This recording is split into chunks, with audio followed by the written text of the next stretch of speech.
Hello, everyone. Thank you for being here with us today. I'm zooming in from New York City. My name is Jennie Ma, your curator of wellbeing in real estate. I'm very honored to be able to host these talks that was inspired. I was telling Clarissa, our guest today, that I've been wanting to do this kind of talk for a long time. And what is interesting is, as many of you know here, that I was inspired to roll out this program called, this online course called Breakthrough Imprints for my coaching work, which is under the brand name Freedom Frequency Now. I launched Breakthrough Imprints within 6 weeks during the lockdown, and it has evolved ever since. And that gave me the segue to talk about something I've been passionate to talk about, and it turns out to be an important topic now because the world have experienced the same challenge and due to the pandemic, and it's of a different kind. It's a global situation that we all went through many things and reflected. We had the opportunity at the same time to reevaluate, assess, reassess, and reflect on our lives. And I'm very grateful and that I'm able to host this talk in this beautiful property that I'm in. I am in my property listing, a penthouse apartment at West 42nd Street at Manhattan View. You can see the logo in the back. And our physical body is our first home, and our physical home is our second body. So in our experiences in our home itself, in our physical home, the dynamics in there have always also changed. So I'm doubly grateful for the opportunity to host these important talks, tying in, with real estate to really emphasize the importance of self-care and to our well-being. So it gives me great pleasure to host this new episode of Wellbeing and Real Estate with my friend Clarissa Kristjansson. Clarissa, please introduce yourself. Hi everyone, it's great to be here and it's nice to meet all of you and to meet some of you again. I'm Clarissa. I live in Gothenburg in Sweden, but you can hear I'm not Swedish, right? I'm a kind of Aussie-Brit mix.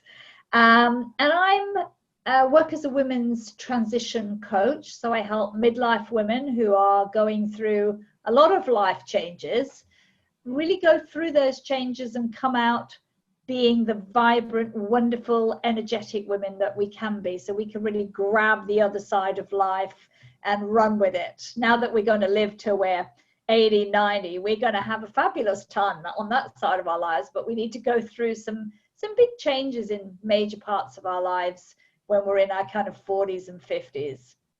I'm also a mindfulness practitioner, so I love also what Jennie does here, and there's kind of a soul alignment there, and I'm a yoga nidra teacher as well. So I'm probably going to share a bit of that and talk around some of those aspects as we go through today's talk. So I'm really excited to be here, and thank you, Jennie, yet again for this opportunity. You're welcome, Clarissa. So just a little bit of a background to our audience today, because I do know that today we have many friends here who are very powerful women. And so I'd like to ask you how you uncovered your new calling or your higher purpose, being a coach now, after being in the corporate world for 20 years, traveling all over, being a high-powered corporate executive. Tell us the story. Well, I was probably like lots of people. I was a senior leader in some really big companies, and I was a working mum. I was a single mum, and my mum became sick and she couldn't help me anymore. So, when your parents go through that, they go through Alzheimer's, and then unfortunately she passed away and my marriage ended.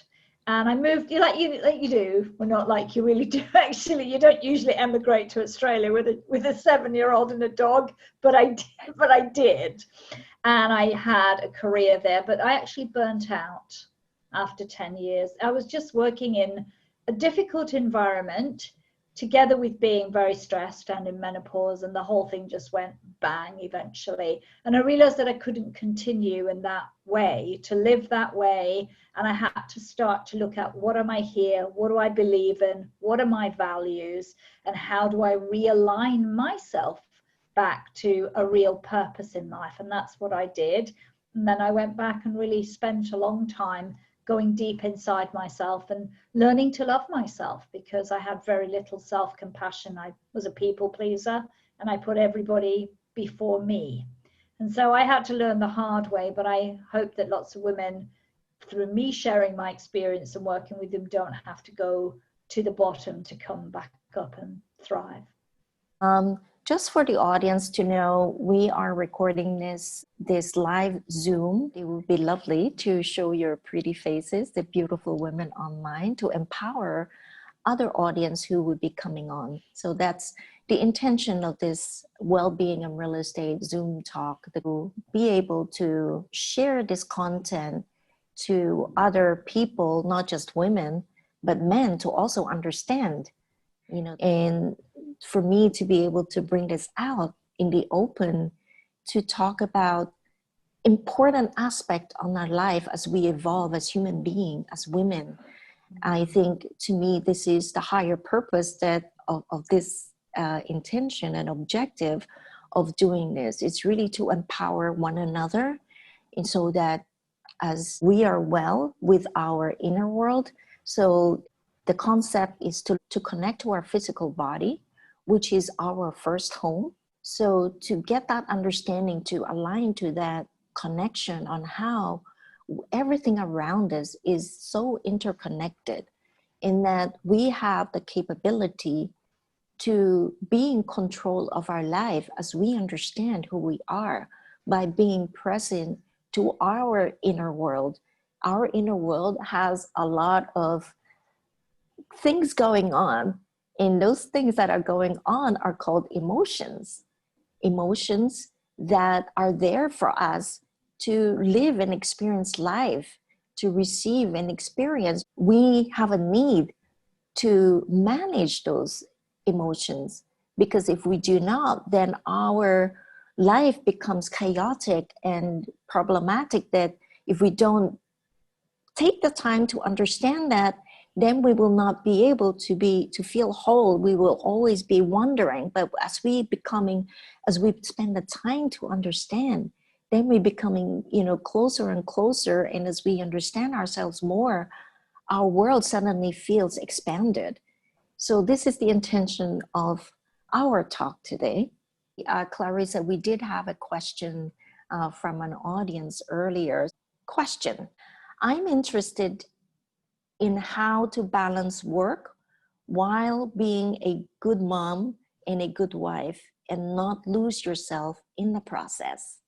Well, that is a fantastic question, isn't it? And I think most women can relate to that one. That is the hardest thing we have to do, is to be able to manage all these roles that we have as a woman. And I don't think there's a one answer that fits all, but I like to think that it's about, firstly, our own personal values, understanding who we are and what is important to us. And then to look at where do we put our energy? Because a lot of us women, we do an awful lot. Yeah, we try and be everything to everybody at the same level, and we're very good at not asking anybody to help us to do that as well. And so how do we find balance? Well, I think for me, this is part of the bigger question, really, Jennie, this is about, from how I would coach my clients, is to look at, where are you putting your energy? Because, and I often work with people with an energy wheel, and say, where are you putting your energy? You know, when you're being a mother, with your work, how is that spreading out over various categories? And I have a number of different spaces, which includes ourself too, both our physical and our emotional well-being, as well as the time we dedicate to our work, our home, our partner. And look at that very honestly. How much am I apportionating my different energy and even my time in these spaces? And then look at asking you to create an ideal. And, you know, what would it look like if life was really working for me? So in the question that that person posed, what does it look like for them to be a good mother, a good wife, and do well at their job? How would you like to see your energy sort of spread out in across different categories to do that? And then stand back and take some breaths and reflect about, where am I and where do I want to be? Because that's the first question we need to know. How close am I to living the ideal life, the one I'd like to have, the one I'd like to have manifest for me, and where I'm actually at? Because then we know where we need to adjust things, how we need to shift and change. And that's where I start with working with balance and those sorts of questions. And then it is, what do I need to do? We need to create some steps to actually looking at that. And a lot of it might be, quite commonly with women I work with, is we're doing everything. You know, we're up at 1 a.m, and I had a client who was folding laundry at 1 a.m. I said, why are you folding laundry at 1 a.m? Well, I need to do this for my family. And I'm going, no, you don't. And it begins with you looking at where you are and changing the dynamics and saying, actually, I need more help here. I maybe need to delegate some things for other people to do. Now, do I need to hand stuff over to my kids to do? If your kids are a little bit older, they need to take more responsibility for their bedrooms or their schoolwork. You know, we need to offload and see, this is a family. You know, it's not just me doing everything. I need balance because I need you to come in. Maybe I need to get a cleaner if I don't have one. We need to learn to delegate so that our energy isn't spread so thin that actually it becomes really hard to fulfill the roles we want. Maybe another fundamental question is, what does it really look like to be a good mother, a good wife? Have we actually mapped that out? What does that look like? What does that entail for that person? And I would say that actually mapping that out, visualizing that. How does that look and how does it feel? How do you feel when you're a good wife, a good mother, and you're still doing your job? There's a lot of information here. To the last point, I think in my world of freedom frequency now, it's all about managing our emotions. Feeling, how do we feel? That is really the first step. First is with what Clarissa has shared. We need to assess we need to reflect on how we would like our life to look like and begin to ask for help. And so this becomes fun because then the work is to observe how you feel. So I'm feeling exhausted. Why? How do I want my family to be of support to me? Why am I not able to ask my family for help? Why is it time finding, why do I have a hard time asking or delegating? Why am I afraid to give responsibilities to my children? So now it goes back to, all right, so why am I afraid? Where did this fear come from for asking help? Did something happen when I was young that I feel that I need to take on the world? Was my mother, a very strong woman that I wanted to live a life like hers, but without realizing our mother was also very tired by doing everything for the family. And our mother is not who we are today. The world has changed today than in the times of our mother. So these are, you know, what I would like our audience to start reflecting. The tips and the technique to reach the goal of finding this balance is to, after assessing how we feel, after assessing what are the conditioning that I have imprinted in myself, that I have become in my reality, to recognize that many things of those that we do are actually may not be our reality. It is something that we have duplicated based on what we have observed on someone else.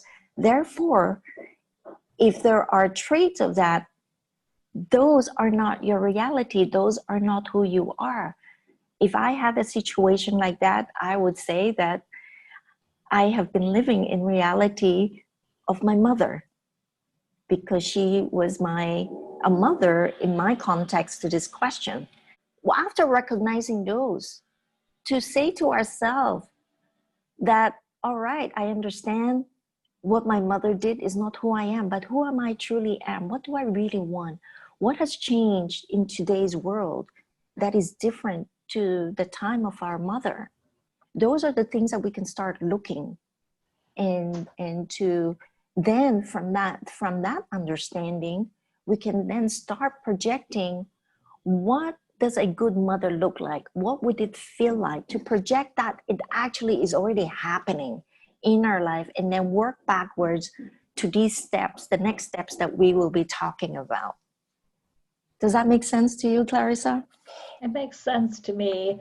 And I would add on top of that, being able to, on the back of that work, being able to say, I need, and get the support and get people to help us, because then we can actually articulate our needs in order to meet what being a good mother, a good wife, and good at our job means. And I think when we approach our conversations from the I need and I need your help, people understand that, because we all need support, whether we're a young person or whether we're somebody's boss or whether we're their partner. I need it, I need support is a way to open up a conversation that is collaborative. Rather than when we're tired and trying to get there, we start screaming at the other person, you never do the dishes, or whatever it is, that never gets that collaboration. So we open up really good space for conversation. Right, exactly. When we understand how we feel, then there's a need for us to take a step to start reprogramming or integrating the life that we wish it to be. And by being what we have uncovered. And so that leaves us, that gets us to the next step. So before we go there, do we have anyone who might want to share something or ask a further question to this before we move on to the integration? The only thing I wanted to mention, Jennie, is that I loved what you said just now, and you've said it to me before, but there was something about this moment of when you were saying this particular thing I'm getting to that really struck me, is when you said, when you visualize it, it means it's already happening. And I think that's tremendously empowering. So thank you for that insight. Thank you for mentioning that.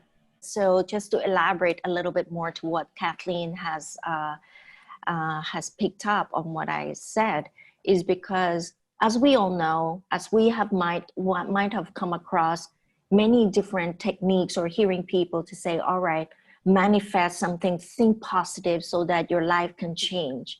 And I've learned over the years, a very potent way in order for us to manifest is to project it already happening. And by the way, this is not just a spiritual world. This is a technique also taught in business school. I have clients of mine and friends of mine who went to these amazing business schools. And then when I realize when I'm talking to them, I'm like, wait a minute, that's called alchemical process, you know that. and you know, and they said yes, and I said, wow, where did you learn that? They said business schools.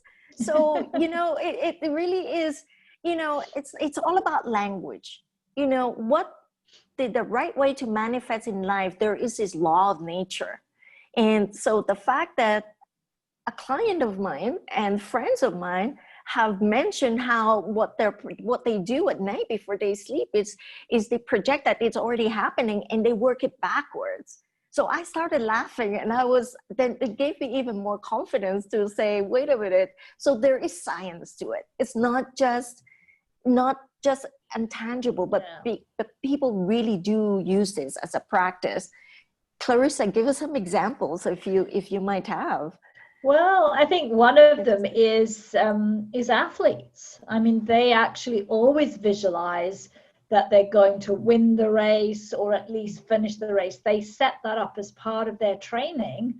They never ever think that they're going to come last. They always visualize that they've won. So that's a very common tool that's used in sports coaching. Or one I actually learned when I was doing work on how to be a podcast guest was to write the letter to the podcast host and say, when I am a guest on your show, I will do X, Y, and Z. That is already happening, that they've said yes.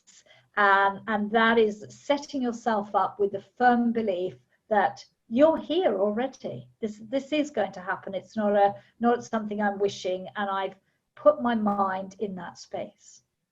Fantastic. All right. So just to be a little bit more precise about this, I'm loving this, as you can tell. So the way to do this, to project, so there are energetically, we can intentionally project the outcome, but where? In our physical body. So we put it in our heart, we put it in our third eye, and we put it in our third eye and in our heart to find that coherence, and then feel in our heart the feeling of it already happening.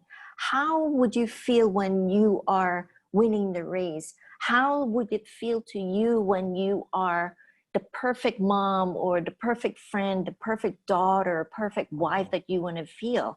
Then it goes back, because as you feel that, you are becoming your truth.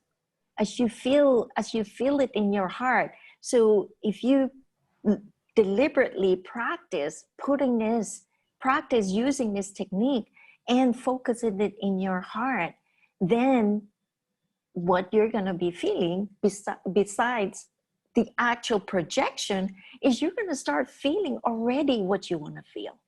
It's not outside of you, it's inside of you, to make your inner world, to be with your inner world in order for your outer world to happen. I always say that our inner world is our inner wealth. And in order for our outer world wealth to happen is when our inner world and inner wealth is connected. We are connected to the both. The next are daily integration, incorporating rest and emotional eating. So Clarissa, can you give us some tips on what you have shared about reflecting on what it is that we actually need and how we are spreading our energetic wheel? Give us some tips and techniques that you would like to share here. Yes, so I'm big on rest, right? So rest is a big topic for me. And also being a yoga nidra teacher, I also believe that rest is when we stop trying to rest, but we just allow it. There's a lot of us striving, I must go to yoga, I must rest. But actually that's doing. And being is just being here. It's surrendering. Because rest is actually a very natural state for us, but we push, and it's a time when we can uncover our awareness. So yoga nidra is a very good practice for that, because you don't have to do anything. You have to rock up, lie down. You can put on a tape at home, you can go to a class, snuggle yourself up in a little blanket and just listen to the teacher's voice. And even if you fall asleep, you're actually partially conscious of the journey that you might go on. And I mean, there are different styles of doing yoga nidra, but it's also that in that state, you set an intention. You might tap into your deepest heart's desire, and you're allowing that part of your life to unfold as well. But you're just here, creating a moment, whether that's 15 minutes or half an hour or longer, where you're just not doing anything but being here in a sort of semi-sleep-like state. And that for me is one of the best forms of rest you can give yourself, to do that, because you're giving up the striving. You know, even if we're trying to rest or we're trying to meditate, it can be hard. There, we're not asking you to do anything. We're just asking you to just be here and allow. And that's when we get quite deep into ourselves. Sometimes we can have actually very deep emotional experiences in those periods of rest, which allow us to bring feelings and emotions that might have not surfaced. And they're not always bad. Sometimes you can burst into laughter and just laugh like a crazy person, because you've actually allowed yourself that joy to come out that might be inside you. So it's that allowing that I think is such an important part of resting. That joy you talk about, to me, it's called revelation. So allowing and being and doing, that's an excellent point, because again, the thing is, we have to be well in order for anything around us to be well. I'm not a mother, okay, but I started having my own power hour, which I'm gonna ask Clarissa to share her techniques in a bit. So in order for me to be at my best daily, I have my daily ritual. I spend an hour for myself, not for my business, not for the clients, not for anything else, but for me, for my personal growth, my self-care, my self-development. I work out for 20 minutes. I do Pilates and I do yoga. That is for my physical body, for the circulation. Second is I spend at least 20 minutes to meditate. And I've been practicing meditation for a long time, so this can easily go beyond. But if I have a busy day, I set my alarm to time myself. And the third is I read something for 20 minutes. This is to learn for the first part of my day, so that I am armed with my own self. I am whole. And what I would like to add on that is the concept of meditation. This daily integration that Clarissa shared about the yoga technique, for me, meditation is essential. Meditation, to me, I look at meditation as the necessity to drink water and to eat food for our biological system. And meditation is somewhat a confusing translation in the Western world. I come from Hong Kong, I come from Asia, I'm half Filipino, and the Chinese word for meditation is literally 静坐. 静坐 means sitting quietly. It's very literal. And and this literal meaning is what we need for ourselves. If you read any Asian text, if you read any philosophical books out there, even the business books like the Napoleon Hill, like Law of Success, it's written there that we need to spend time with ourselves. And this is this rest that Clarissa talked about earlier that is necessary. So I tell my clients, the people I talk to, okay, well, if the necessity of meditation sounds too much, like, oh dear, it's like as much as I need to drink water or as much as I need to eat food, well, how about looking at the the need to shower. When we shower, we feel refreshed.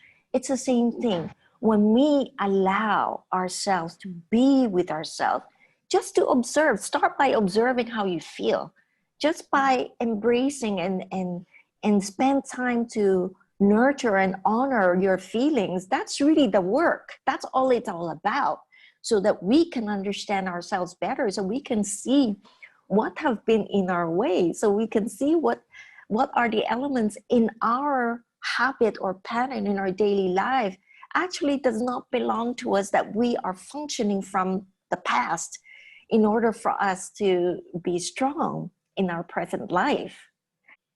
Now, moving on, Clarissa, can you share your 30-30 that you talked about before? Oh, I think this could be a good one.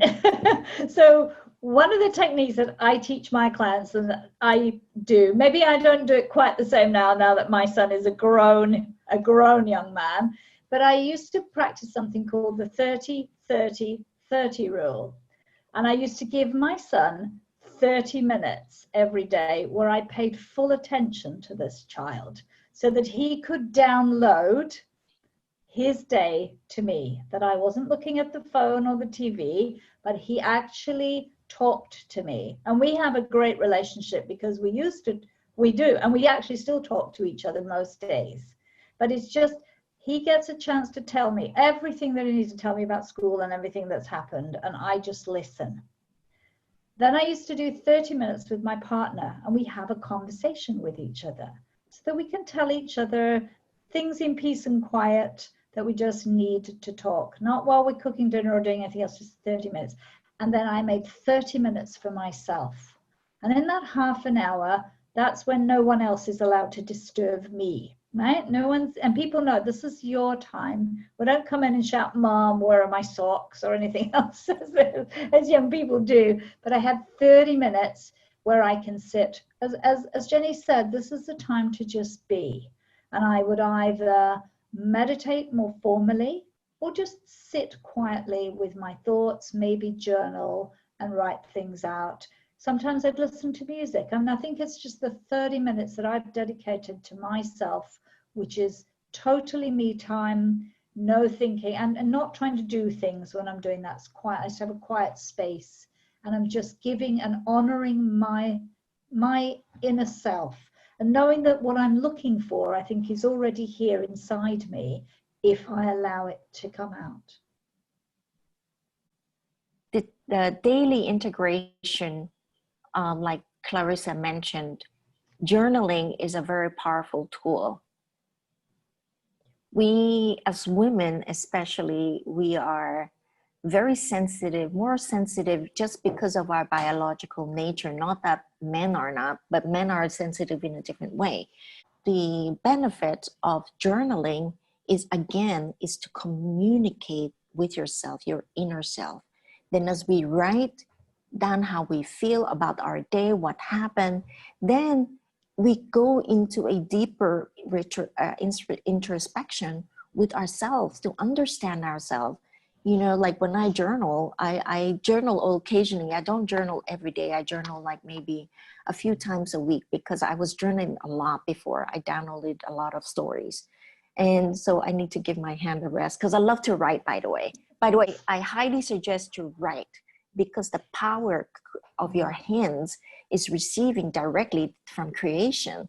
And yes, when I'm lazy, then I use my computer, but I would say 95% of my time I use my pen to write. Another powerful tool to reflect is to list out 5 things we are grateful for. Write down 5 things that you are grateful for. I practice every morning before I get out of my bed, and at night before I sleep, I find 5 things that I'm grateful for. And the tips to this gratitude are not the big things. Yes, the big wins, but many of these gratefulness that we need to turn our attention to are the little things in our life. The food, the roof over our head, and then as we connect to the value of what we already have, we can connect to the real richness in life. The real richness in life that we have been brought up to do, conditioned by society, is very different. It's all about wealth and the material world. Yes, we are allowed that, but that does not determine our own success. That does not determine the wealth. The inner wealth is the quality of your happiness. The inner wealth is the quality of how you look at life and how you are with yourself. That's the daily integration. So the next one, incorporating rest, we talked about. So eating, emotional eating. And I think one of the things when I talk about emotional eating is not eating because we feel emotional, but eating to feel good about ourselves. So things like not just eating well, but recognizing when we feel certain emotions. Is it because we're hungry? Is it because we're thirsty? How can we nourish ourselves very deeply through the things that we consume? I think quite often we're very hard, and women have complicated relationships with food. We have and they can be things that we need to work through. But if we can eat in a way that satisfies us, eat slowly. I'm a big fan of mindful, intuitive eating. So eating slowly, sitting down, taking time to chew our food, enjoying this moment. It can be quite a restful moment and time for us to be meditative in the way that we eat. Then we obviously, one thing we don't do is we don't eat as much, because when we chew our food, we get full, the body has time to send the right signals that we've eaten enough, that we're satisfied with what we've eaten. And when we eat intuitively, we know what's good for us. So we choose good foods that are going to support our mood. So eating for our emotions, not eating for our negative emotions, is a way to really care and nourish for ourselves. And we don't have to have very strange diets or do weird things to do that. We have to learn to listen to our body and honor it. Yeah. What you shared is being present to eating. And I think what is also, women have a hard time with food is because the society had, through advertising, had made us conscious on how we look, and unconsciously and in our subconscious has ingrained in us that looking a certain way is better than the other. So these conditioning are not healthy. And food, I learned, our sense of taste is in relation to the joy in life and the abundance in life. Talking about the abundance in life of food, because it's very well connected to the earth. Now, let's begin by being present on where we are. We are on earth. We are each present in our own reality, in our present time, in your local time. Clarissa in Sweden, Mary in New Jersey, Kristen, I'm not sure if you're back in New York, wherever you are, and Kathleen in New Jersey, and Veronica. And when you see how like suddenly everything seems so present right now, just by having that conscience, by that little connection. And I talked about how eating is in relation to the element earth, is because everything is coming from earth. So when we are conscious about them, when we pay attention to that, and what does earth mean? The energy of earth, it is abundance. So once we connect to that, the sense of taste is connection to our joy in life, our taste in life, and the abundance in life. Through my work on how to reconnect back to find that harmony and balance to our sense of taste, so that when we are connecting to the food, we can, again, like Clarissa said, enjoy every bite and every motion of like chewing, honoring the abundance and honoring that the joy of life. And that is that connection energetically that would help. And another quick technique and tip that I want to share with people is that I love my junk food as well now and again. Okay, I know my body has the limit, but I like to live. So if I know that there is a certain junk food that is not good for my body, I become present to it. And I say to myself, I actually say to my stomach and myself, okay, great, I know it. I'm harmonized with you. I take my own responsibility. So I'm going to enjoy it. Because you know why?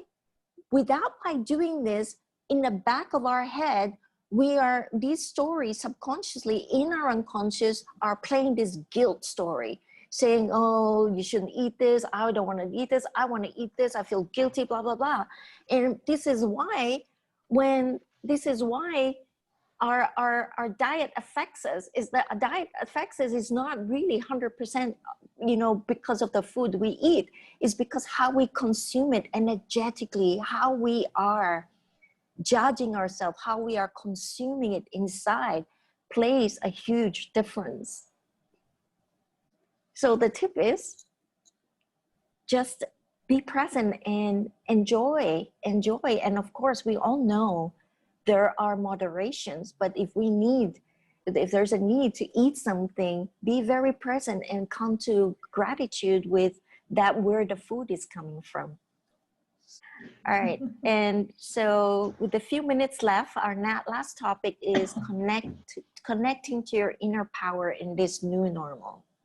Clarissa, please share us some insights or conversations that you might have, examples with your recent clients that you have experienced. Yes. For me, connecting is the stillness and making space for stillness in this time. I think we're living through a lot of chaos. There's a lot of noise in our environment and a lot of confusion. And the more that we can find room for stillness in whatever way works for us, that's very important. And I'm also a huge fan of breath work and breathing and connecting to the breath and using breath to be both a way to harness our power, to come into a relationship with our own inner energy, but while it's also calming us and grounding us at this time, and practicing good deep breathing, learning techniques where you breathe right down low into the belly. A lot of us breathe here. It's very common in our culture to breathe shallowly and keep that kind of fight-flight mechanism going in our bodies. But if we can learn to breathe fully and deeply, we can actually notice that the body will slow down. We slow down. We feel calmer and more connected. So finding time each day to practice some types of breathing techniques. I mean, I like yogic pranayamic techniques, like alternate nostril breathings, where we breathe and put one hand here on the third eye and then breathe through one nostril and then breathe through the other. It's a very deliberate way to breathe. We're very conscious of breathing in alternate nostrils, and it's amazing. Or we can do other types of breathing if we feel a bit hot and bothered, where we actually kind of suck in cold air through the mouth and then breathe out through the nose. They're both techniques to making us very, very present, very in the being mode in a time of craziness. Kinds of changes. And breathing is a very helpful technique to incorporate in your daily integration when you are spending time with yourself. The more you practice it, the more you will become more in tune with your physical body. So I tell people that for instance, when you have a headache, before you reach for the Tylenol or the aspirin for your headache, what you could do first is to take a sip of water, because it has a big, to do with like being dehydrated. And second, if that is still there, breathe. breathe into and focusing on that area. Again, like Clarissa said, breathing fully. And so breathing fully is breathing in through your nose, filling your belly with the air, and then releasing by breathing out through your mouth, and focusing on the areas that your physical body is feeling this contraction and tightness. And I can guarantee you, after like even like 3 deep breaths, you're gonna feel much difference. So if you're not, before you reach for the medication, do that. And at least if you still need the medication, at least the medication would work better rather than like the medication working on you while you're still contracted. So this is really about how we cannot be our own healer on a very practical sense. So the inner power and being stillness, again, is like Clarissa said, and I mentioned earlier, because of the lockdown, because of the global pandemic, a lot of people are recognizing that it is important. Health is number one in our life. And so in order to align to your inner power in this new normal, that this very simple technique, and it sounds so obvious, is really what is necessary for all of us, not just women, men and women. Because the more, imagine, we are here about 7 or 8 of us. Imagine if people are multiplied by doing this. Imagine the ripple effect on how it would be for the world. Because once you are feeling well in your inner world, it naturally emits. We are naturally emitting the vibration of our frequency. So, which is why I think the world is totally open to this concept. For those non-believers or people would say, oh, I don't have the time. Well, no excuse now. We all have had the time, you know? And, you know, like be aware, be conscious, or be present to what you are actually saying.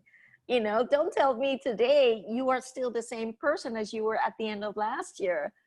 With the experience of being in the lockdown for 3 months, I don't think anyone can be in denial to think that they are not the same. They are not a different person. We are totally a different person than we were. And this goes to the concept and to being present to how we human beings are constantly evolving. We are not the way we were 3 months ago, 6 months ago, 2 years ago. In fact, we are constantly evolving almost on a daily basis, just as our physical body. There are certain parts of our body takes 21 days to become whole and new, rejuvenate. Some that takes 60 days, and some that takes 90 days in our physical organ. So just when we become present to that, I hope this becomes a little bit more sense, that this becomes a little bit, makes more sense to all of you. Clarissa, any last words? I think we are past 3 o'clock. We are. I think the answer is to make time to be still in this time, and to use the time that we have now to explore how we can breathe better. Can we find time for meditation when we're not, instead of all the time we've spent commuting, if we're not commuting now, how can we use that time to nurture ourselves? Some of the things that we've been doing and talking about here, finding and making that time for ourselves deliberate rather than incidental, I think is the most important thing, and honoring that we need that time. I'd like to ask if any one of you, Mary or Christine, would like to share a little something, or let us know what was your takeaway from today, if there's any. Please. You know, I do think that it's coming to mind how restorative each component that you talked about today you know, from where we started out about visualizing, but not just visualizing, making also the emotional connection to it, and that there's a brain and emotion connection there that happens. But then I think, you know, it ties into the daily integration too. And Clarissa had said, thinking about what it is that you really want, knowing yourself as a person. And so, you know, to use like the being a good mother example, knowing, I mean, we all want to be a good mother if you're a mother, right? Nobody who sets out to be a terrible mother. But defining what that looks like to you and why, like what is the emotion that you're tapping into, so they feed into it together. And then, you know, going to the last piece of doing the restorative work for yourself, it becomes easier to prioritize that because you know that you need that clarity and that restoration in order to feel the things that you want to feel. Does that make sense? That was sort of my piecing it together. I love how you recap the entire conversation, right, Clarissa? Nice. I was like, wow, that was so cool. Wonderful. Kristen. I was just kind of taking everything in that you guys said and really trying to understand it, because this is also new to me, but I really like all the points that you made, and especially I liked one thing that I struggle with for sure is like the eating. So I thought that was a really good point, like eating slowly and just taking the time. And I think it's really important to just take the time every day for yourself. That's something that I've been working on, but I really enjoyed everything, and I'm grateful to be a part of this. And another thing that you said that I really liked was to like make 5 points of what you're grateful for every day. So I definitely want to start doing that, because I think that's so important, and that just helps with like happiness and spreading joy and like really finding yourself. So yeah. Oh, that's fantastic. Thank you. Well done to be here to show up, Kristen. Yeah. Oh, AC, hi. Oh, hi. Oh, sorry. I'm sorry, can you hear me now? Yes, AC, Yeah. share us. Where are you calling from? New York. Jenny, this is Alicia. Oh, Alicia Castellanos. Yes, Oh, dear. Hi. How did Love- you enjoy it? How did you enjoy this? I really enjoyed it. I'm sorry. It is. I have 2 minutes, but basically, it was awesome. Thank you very much. I think, especially, you know, Jenny, I like your energy, and I really like the what you said about taking 20 minutes and doing connecting to yourself and doing meditations, and 20 minutes to exercise, and another 20 minutes to read something.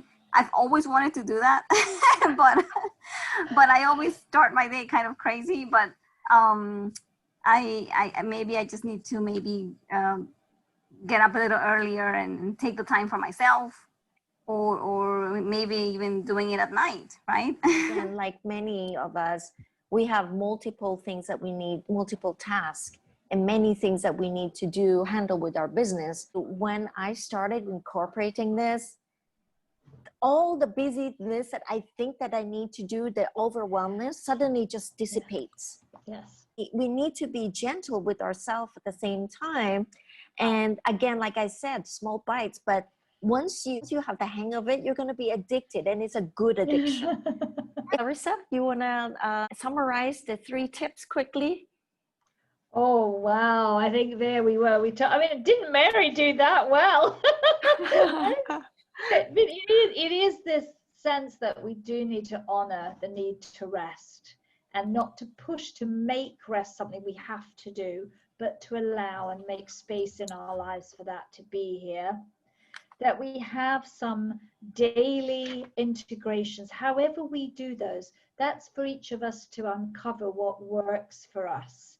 But making time to, yes, eat more slowly, honor our food, honor ourselves, and finding time, even if we just sit quietly for half an hour or 10 minutes might be enough. Maybe that's all we can give. But we work out that time and being grateful. You know, Jennie, you really nailed that with those 5 things that we're grateful for every day is incredible. And we notice how that flows through to the rest of our lives. And then breathing, really using things like our breath for me is a big part of being able to connect to inner power, connect to ourselves, to be grounded, to be the being rather than the doing person. And so that it's go from being a human doing to a human being. Absolutely. And my last words would be that allowing is really the hardest. And the hardest fight that we can come across, it's because we are so conditioned for many years to be with the way we are, with living the way we are. However, so the tip to this is, like Clarissa said, if you can't sit for 30 minutes, sit for 10 minutes or try for 5 minutes, is because these are these little steps that we can start applying in our life, one bite, small bite at a time. And as we keep doing this, we become more. It's just like, you know, like people when they go to the gym, they want to build muscles. You don't go to the gym one time and you will have the kind of muscle you need. You need to do it every day. And in this context of work is because it is hard to change many pattern or the way that we have been wanting to be our true self. So the way to do it is, again, to do something different every day to reach this goal. It's really all about the journey to in between in order for us to experience life. And that's really the richness on life and how we walk this path. I am so grateful. I can't believe this hour is over. Thank you. I want to thank my dear friend Clarissa, who's a dynamo. And on the chat, Clarissa, I've posted the links to Clarissa. She has many podcasts that she has recorded, and I have listened to them, and I highly recommend because she has a lot that she talks about on midlife transition. Please tune in, and we can all learn by sharing and listening, learning from these important recordings and work that Clarissa is doing with her world. And again, Clarissa, thank you for giving me the time, and, you know, with all your credentials, to me, I'm just really beyond grateful and honored to be able to share this platform and to spread your work through, you know, here in New York City.